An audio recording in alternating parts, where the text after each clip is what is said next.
Reservation के ऊपर direct हमला ये मोदी सरकार ने कर दिया है और विश्वविद्यालयों से इस रिजर्वेशन की लड़ाई को जीतने की तैयारी है यूजीसी के हम सीटों को डी रिजर्व करेंगे।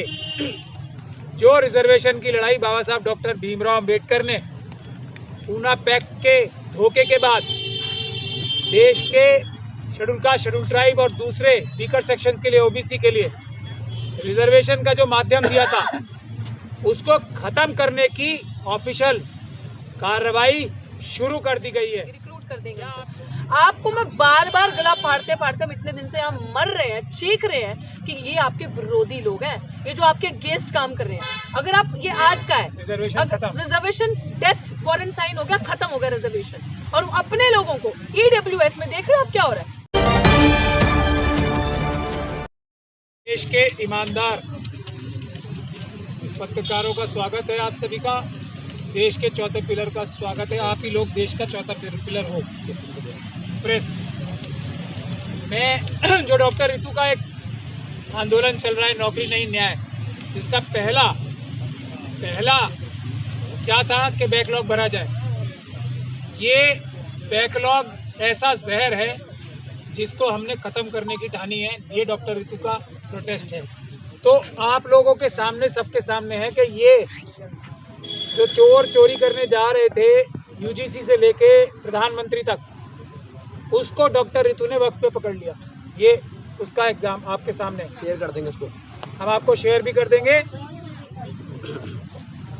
क्या धोखाधड़ी हो रही है, अब हो रही थी और आगे अब और ज्यादा होगी। वो ये है कि नॉट फाउंड सूटेबल, जिसके लिए हमारी 4 मांगों में से एक मांग ये भी थी ना कि नॉट फाउंड सूटेबल किसी को नहीं किया जाएगा। आप देख लीजिए क्या कह रही है यूजीसी के हम सीटों को डी रिजर्व करेंगे। जो रिजर्वेशन की लड़ाई बाबा साहब डॉक्टर भीमराव अंबेडकर ने पूना पैक्ट के धोखे के बाद देश के शेड्यूल कास्ट, शेड्यूल ट्राइब और दूसरे वीकर सेक्शंस के लिए, ओबीसी के लिए रिजर्वेशन का जो माध्यम दिया था उसको खत्म करने की ऑफिशियल कार्रवाई शुरू कर दी गई है। क्या आप लोग ये होने देना चाहते हो? सवाल सिर्फ यही है। अगर नहीं तो डॉक्टर ऋतु के इस आंदोलन का, मिशन सेव कॉन्स्टिट्यूशन के इस आंदोलन का साथ दो, वरना यूनिवर्सिटीज आना भूल जाओ, कॉलेज स्कूल जाना बंद कर दो, कोई फायदा नहीं होने वाला। रिजर्वेशन ही खत्म हो गई तो सारे बेवकूफ गधे जो आज अनरिजर्व कैटेगरी से हैं वो सब बेवकूफ और गधे हैं। करे मेरे ऊपर डिफेमेशन, मैं साबित करूंगा वो सब बेवकूफ और गधे हैं। जो भी अनरिजर्व कैटेगरी से, अनरिजर्व कैटेगरी का व्यक्ति सेलेक्ट होके जाता है वो बेवकूफ है, गधे हैं, वो देश का सत्यानाश करने वाले। जो लोग रिजर्व कैटेगरी से हैं वो अनरिजर्व कैटेगरी में अगर सेलेक्ट होके जाते हैं तो वही समझदार और अक्लमंद हैं। ये बात तय है, इसके बारे में बहस करना ही बेकार है। जिसको परेशानी है इस बात से वो आके हमारा सामना कर सकते। अब जो देश के सारे कामों को संभालने के लिए हमारे रिजर्व कैटेगरी के भाई बहन सारे देश का बोझ उठा रहे थे, वो रिजर्वेशन ही खत्म करने जा रहे हैं। नीतीश कुमार जी का जो आज हुआ है वो भी क्यों हुआ है? नीतीश कुमार जी ने क्या काम किया था? लालू यादव जी के कहने पे कास्ट सेंसस कराया था।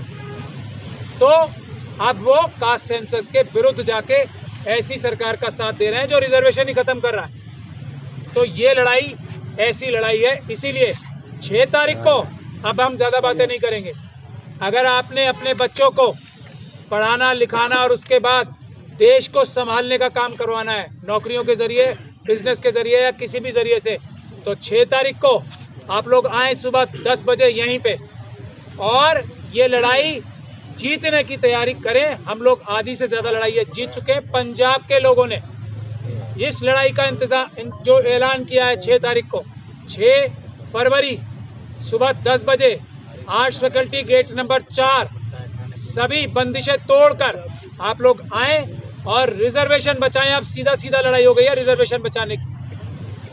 रिजर्वेशन बचाएं तो 4 नंबर गेट दिल्ली यूनिवर्सिटी के, ये डॉक्टर ऋतु का जो प्रोटेस्ट चल रहा है 6 तारीख को, फरवरी जो आने वाली फरवरी है, 6 तारीख 10 बजे gate number 4 arts faculty Delhi university में सभी लोग आए।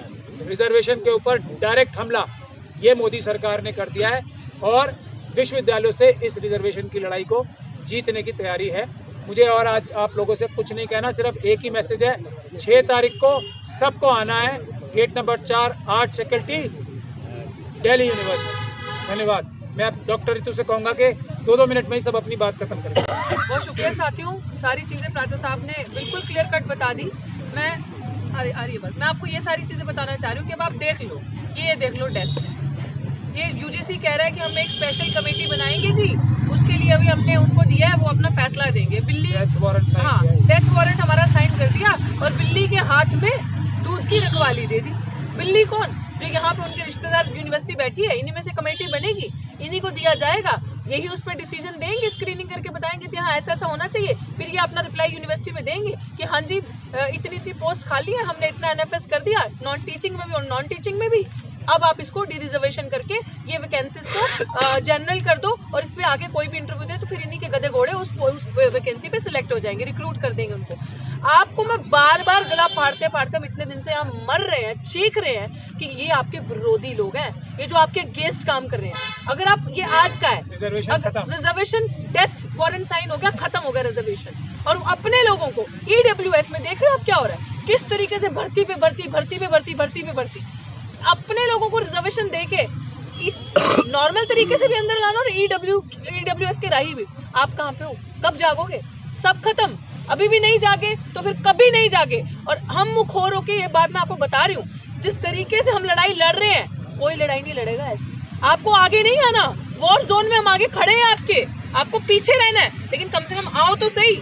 इसीलिए 6 तारीख की जो लड़ाई है हमारी शायद फाइनल कॉल है, लेकिन वो इंसाफ हम यहाँ से लेके ही उठेंगे। और जो गद्दार, जो मेरे पास इंफॉर्मेशन आ रही है, जो ये सोच रहे हैं और ये कह रहे हैं कि सरकार ने कुछ नहीं करना है इनका, डॉक्टर रितु सिंह से कोई नहीं डरता सरकार। मैं डराने के लिए थोड़ी ना बैठी हूँ तुम्हें, मैं तुम्हें एक्सपोज करने के लिए यहाँ बैठी हूँ। और तुम डर रहे हो, तुम लोगों का एक्सपोज जो चेहरा हो रहा है उससे तुम लोगों को दिख रहा है कि तुम लोग क्या कर रहे हो।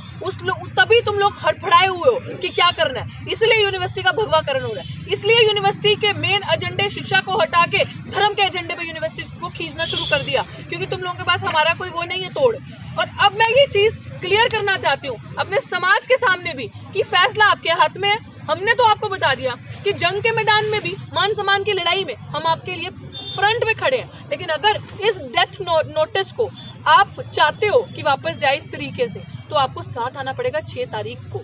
ये लड़ाई हमें जीतनी पड़ेगी, ये लड़ाई हमारे हक अधिकार की है। वरना पढ़ाते रहो अपने बच्चों को अच्छी अच्छी डिग्रीज लेके, ना बचेगी नौकरियां, ना बचेगी, ना आपके बच्चे पढ़ सकते हैं, ना फिर इस यूनिवर्सिटीज में पढ़ा सकते हैं। बैठे रहना, हम लोग ये चालाकियां समझ जाते हैं, इसीलिए दर्द होता है और सामने आते हैं। 6 तारीख को सुबह 10 बजे दिल्ली विश्वविद्यालय में हमारी तरफ से आर्ट्स फैकल्टी गेट नंबर 4 पे फाइनल कॉल है। जो वाइस चांसलर ने 19 तारीख को हमें अंदर बुला के वीडियोग्राफी हमने करी थी, जो हमने 5 डिमांड्स रखी थी, उसका जवाब वो यही डिमांड्स थी। ये जो देख रहे हो ना आप, ये जो हुआ, इसीलिए प्राचार्य साहब बहुत जल्दी सारी चीजों को सेंस कर लेते हैं, इसलिए वो डिमांड्स हम वहाँ 19 तारीख को रख के आए थे। बकायदा सारी वीडियोग्राफी करी थी, टाइम आने पे वो वीडियोग्राफी भी आपको दी जाएगी, सारा प्रेस कॉन्फ्रेंस करके। मैं आपको ये चीज इसलिए बताना चाह रही हूँ कि हमारी तरफ से फाइनल कॉल है, आप देख लो अगर आपने निकल के आना है कि नहीं आना है, अभी भी किसी चीज का इंतजार करना है। जो लोग ये सोच रहे हैं अभी भी कि अभी नहीं, अभी ठीक है, नेक्स्ट टाइम जाएंगे, there is no next time now. This is the final call from our side. जितनी भी जत्थेबंदियां, जितनी भी ऑर्गेनाइजेशन, जितने भी लीडर्स, बड़े छोटी ऑर्गेनाइजेशन जो भी सुन रहे हैं, you all have to come. अब ये हमारी, अब लिटरली बता रही हूँ, हिस्सेदारी की भागीदारी की लड़ाई हो चुकी है। और ये इंसाफ की लड़ाई में मैं चाहती हूँ कि 6 तारीख को मेरे सभी साथी यहाँ 10 बजे दिल्ली विश्वविद्यालय में आर्ट्स फैकल्टी गेट पर पहुंचे। बहुत बहुत धन्यवाद सर। पहले तो ये सभी बहुजनों, वेलकम टू हिंदू राष्ट्र। किस तरीके से यूजीसी का ये नया नियम लाके तमाम SC ST OBC को, पढ़े लिखे लोगों को इन संस्थानों से अलग कर देना। दूसरी बात कि डी रिजर्वेशन, मैं इसमें रिपीट कर दूं कि हमारी 5 डिमांड थी, 5 में से एक मुख्य डिमांड ये थी कि NFS हटाकर तुरंत एकदम इमरजेंसी पर आप भर्तियां निकालो और SC ST OBC plus minority उन सब की तुरंत प्रभाव से जो सीट खाली है उनको भरो। लेकिन अब क्या देखने मिलता है, उल्टा, कि यूजीसी बोल रहा है कि आप लोग, आपको पहले NFS किया जाएगा, उसके बाद NFS करने के बाद आपकी जगह जो जनरल कैटेगरी है उनको भर दिया जाएगा। पहले ही आप 10% रिजर्वेशन लेके बैठे हो जो एंटी कॉन्स्टिट्यूशन है, उससे हमें दिक्कत नहीं है। दूसरी बात, दिक्कत भी होगी बाद में बताएंगे, लेकिन इस मुद्दे पे कि आप लोग जो डिमांड हमारी इस यूनिवर्सिटी से हम पहले दिन से इस प्रोटेस्ट के माध्यम से उठा रहे हैं, डॉक्टर रितु के न्याय के साथ साथ एनएफएस के खिलाफ एक जंग जो छिड़ी हुई है, उसमें आपने ये पॉइंट ऐड कर दिया। हम बोल रहे हैं बार बार कि 6 तारीख को एनएफएस का भी बड़ा मुद्दा है, डॉक्टर रितु की लड़ाई के साथ साथ ये बहुत अहम मुद्दा है। इसके खिलाफ नहीं लड़े तो तमाम डॉक्टर रितु जैसे लोग पैदा हो जाएंगे, लड़ने के लिए नहीं, चुपचाप बैठने के लिए। डॉक्टर रितु एकमात्र ऐसी महिला हुई है इस कैंपस में जो अपनी लड़ाई लड़ रही है। लेकिन एक बात है ना कि जब अभी हम लड़ रहे हैं, आप हमारे साथ नहीं आ रहे हो, जब आप लड़ोगे तो आपके साथ आने के लिए कोई नहीं बचेगा, क्योंकि लोग हार चुके होंगे। तो इससे पहले आप ना हार जाओ, इससे पहले हम जीत जाए ये लड़ाई, उससे पहले आप 6 तारीख को आर्ट्स फैकल्टी गेट नंबर 4 नीरज मेट्रो विश्वविद्यालय येलो लाइन, आप सब यहाँ पर आइए। बड़ी जंग है सुबह 10 बजे। आप सबसे निवेदन है कि इसमें जरूर आइए, क्योंकि वाइस चांसलर जितना जातिवादी हो चुका है अब यूजीसी, उससे कहीं गुना जातिवादी हो चुका है। ये संघीय एडमिनिस्ट्रेशन फिर से वैदिक काल का जो टाइम चलता था, वर्ण व्यवस्था कि शूद्र काम ये होना चाहिए, ये इन संस्थानों में तो सिर्फ एक कैटेगरी काम करेगी, वही पढ़ाएगी। तो हम बोलेंगे ये सारा इनका मिथ तोड़ा जाएगा। यहाँ पर अब कोई माँ के पेट से कोई राजा पैदा नहीं होता। यहाँ जो लड़ेगा वो सर्वाइव करेगा, वो इस देश का राजा होगा, राजा भी नहीं, जो भी होगा एक संवैधानिक पद पर। तो आप सबसे निवेदन है, जो भी जनता हमको सुन रही हो, जो भी इस लाइव के माध्यम से प्रेस कॉन्फ्रेंस के माध्यम से देख रही हो, कि सुबह 6 फरवरी को सुबह 10 बजे जरूर आए। इस हिंदू राष्ट्र का जो नया रूप है इसको खत्म करो, और वाइस चांसलर जैसे संघीय प्रोफेसर पे चांसलर पे उस पे हल्ला बोलो। धन्यवाद। वाइस चांसलर पे हल्ला बोल। हमें हमारे साथी एडवोकेट रजत कंसल साहब जो हरियाणा से आए हैं, उनसे गुजारिश करूंगा कि 2 शब्द बोलो। साथियों, सभी को जय भीम। सभी लोग जानते हैं कि पूरे देश के अलग अलग स्टेट्स में, स्कूल्स में, यूनिवर्सिटीज़ में, कॉलेजेस में हमारे टीचर्स, प्रोफेसर्स के साथ डिस्क्रिमिनेशन और एट्रोसिटी हो रही है, लेकिन सभी चुप बैठे हैं। और ये मैं डॉक्टर रितु को सैल्यूट करना चाहूँगा, इनको बधाई देना चाहूँगा कि इन्होंने इनिशिएटिव लिया, इन्होंने लड़ाई लड़ने की शुरुआत की और बड़े ज़ोर शोर से ये लड़ाई लड़ रहे हैं।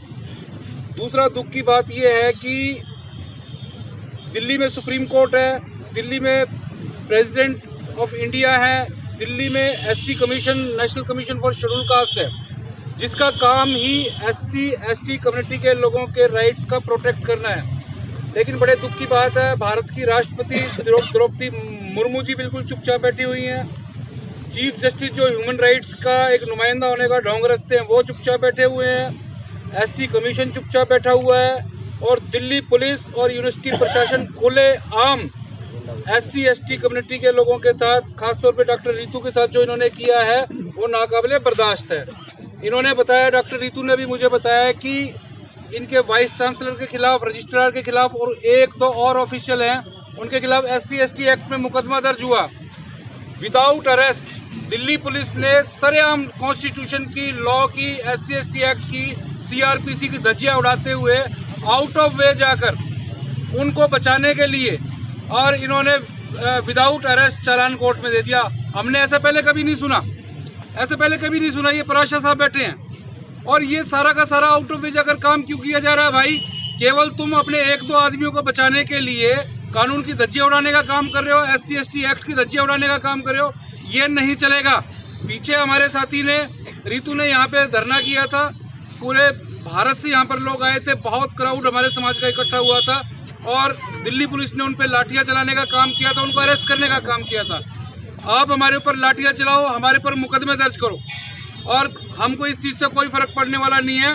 अब 6 तारीख को मंगलवार को सुबह 10 बजे यहाँ पे मैं, एडवोकेट रजत कलसन, जितने भी मेरे हरियाणा के साथी और जितने भी मुझे देश में जानने वाले हैं, आप सभी लोगों से, मेरे साथियों की तरफ से अपील करता हूँ कि ज़्यादा से ज़्यादा नंबर्स में, संख्या में यहाँ पहुँचने का काम करें, और इस बात से कतई ना डरें, इस बात से कतई नहीं डरें कि कल को यहाँ पे लाठियाँ पड़ेंगी या मुकदमा दर्ज होगा।